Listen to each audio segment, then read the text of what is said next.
You're listening to 95.7 The Game. KGMC, FM, and AC1 San Francisco, always live on the free Odyssey app. Don't forget, you can also watch us every single day on YouTube and Twitch, sponsored by our very good friends at First NorCal Credit Union. Just log on and search 95.7 The Game. Be sure to like and subscribe to the channel while you are there. We love you on YouTube. We love you on Twitch. We also love Freeman's Appliance because it's a Warriors Wednesday brought to you by Freeman's Appliance, a trusted name since 1922. Visit freemansappliance.com today. Where's my guy, Matt, from Freeman's Appliance? Saw him in the suite last season. During one of the championship parades, we talked all year. We talked the entire parade in Oakland. It was the third championship. Matt and I talked on the float the whole time. And we brought up the 49ers. And we talked about the old school and how we wanted a championship, on how we want it. We want it bad.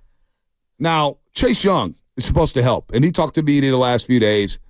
Here's what Peter King said about Chase Young. Then I'll play a baldy cut about Chase Young here. Here's Peter King on why Chase Young is a good fit for the 49ers. It's really important for Chase Young to be going to a place where he has people above him, where you don't go into every game and you say, well, if we control Chase Young today, we're not going to have anything to worry about with that defense. Now, they had Young and they had Sweat.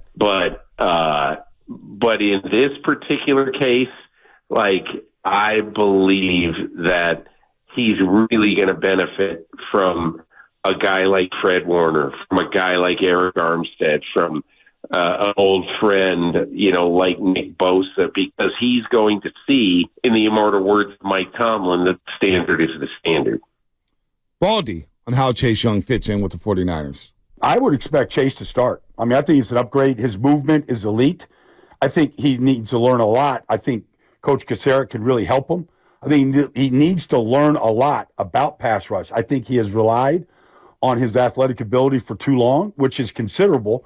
Because if the quarterback gets flushed, Chase can literally chase. Right. He can chase with some of the best of them in this business. And that's when he kind of comes alive. But if you're saying line up, put your hand in the ground, and come off the ball and go beat your tackle one-on-one, he has not been able to do that consistently. In fact, Warren Sapp worked with him in training camp this year. And he's he was a stand-up 2-point pass rusher.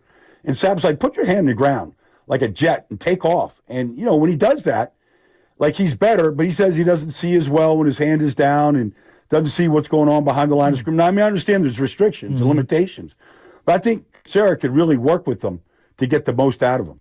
Put your hand in the dirt and take off. Since acquiring Bosa in the draft, this is the most intrigued I've been to see a defensive player play for the Niners in terms of new acquisitions. Right. Draft picks, trades, whatever. I wasn't even this juice for Hargrave. Really? Dude, because we've been looking for that opposite edge rusher since D Ford. Since the second Bosa emerged as a player. Well, since D Ford, right? Because D Ford, we saw it. And he got hurt. He got hurt. But D Ford, when he was on the field, I know. D Ford looked good. Did he got hurt? Did he came back against Detroit in that first game of the season? D Ford looked good. For then 5 Philadelphia, seconds. He looked okay. And then D Ford got hurt. And like D Ford told us, to say, hey, man, we need you on the roast. He goes, let me get right. Well, you never got right. What are the best bookend DNs or outside rushers that the Niners have had in the last 25, 30 years? Well, Charles Haley. But who's the other guy opposite him? Julian Peterson. No, but I'm talking about opposite combos, of Charles Haley. Combos. Aldon Smith and Ahmed Brooks wasn't bad. No, Ahmed Brooks is a top 5 sack guy in Niner history. They weren't bad. Yeah, I agree with that. They weren't bad at all. I think that's the standard.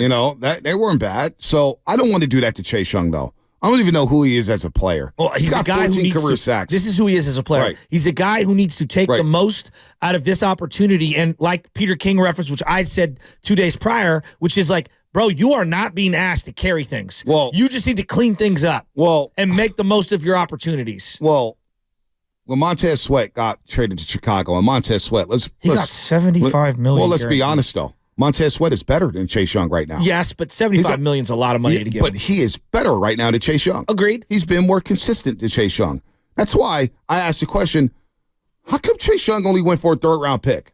How come he went for the Niners' compensatory third-round pick? Why didn't anybody else step up to the plate? Chase Young wasn't worth more than a third-round pick? Chase Young? Why is that? And then when you break it down, And we had Grant Paulson on from 106.7 FM in Washington, D.C. And Grant Paulson said, well, he's only had one multi-sack game over the course of his career. One multi-sack game. And it didn't come against Philadelphia. Against Philadelphia in 2 games this year in 8.5 quarters of football, because one of the games went to overtime. Chase Young had 4 tackles and 1 sack. And before Chase Young got traded that day, and I'm not saying this to get on you, Shasky. I'm saying this because I think a lot of people felt like this, including yours truly, Bonte Hill. He was more Javion Clowney early in his career than he was the number 2 overall pick. And when we say Clowney, we say an underachiever. Yeah, but Clowney still is having a great year this year in the right situation. Still going to have like a 12, 15-year NFL career. Right. No doubt. Dominican Sue, same thing. Yeah, same thing. But Sue actually had more. I would say Sue had more of an impact on a game than Clowney. But both were when we think about Clowney, based on where they were drafted in terms of. But B, we do this in every sport. Like think about this. Like Randy Moss with the Raiders underperformed, and then the Patriots got Randy Moss was great. Randy Moss was great with the Vikings. Oh, I know. All-time great. Yeah, I understand Clowney that. But never why had didn't an anyone else? Great year. Why did he go for a 4th-round pick? But no, my point is, Clowney has never had an all-time great season. Why did Christian McCaffrey last year go for a second and a third? But McCaffrey had great seasons before. No doubt. My point is, Chase Young has never been great throughout the course of a season. Yeah, I know. Clowney has never been great throughout the course of a season. Well, We're talking about Clowney. Been good. He's had a couple games. Yeah. The playoff game against the Raiders against Connor Cook. Awesome. And he had the Monday night game against the 49ers where they had backup tackles. All right? He's had we can pick on 2 hands how many games Clowney's had.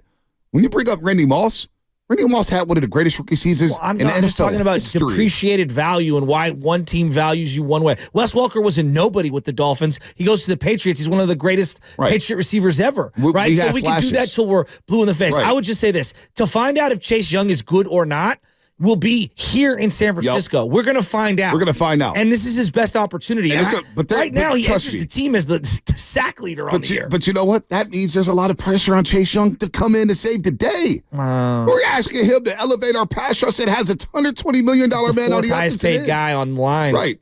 But he was the number 2 overall pick, and we're asking this guy, hey, contract year, Chase Young, we need you to save us. I don't know about save. But just think about how we looked at Chase Young before he got traded here, though. My whole point was, we looked at him as an underachiever. But I did the same thing with D Ford, whose back gave out in Kansas City. I was like, this is a horrible trade.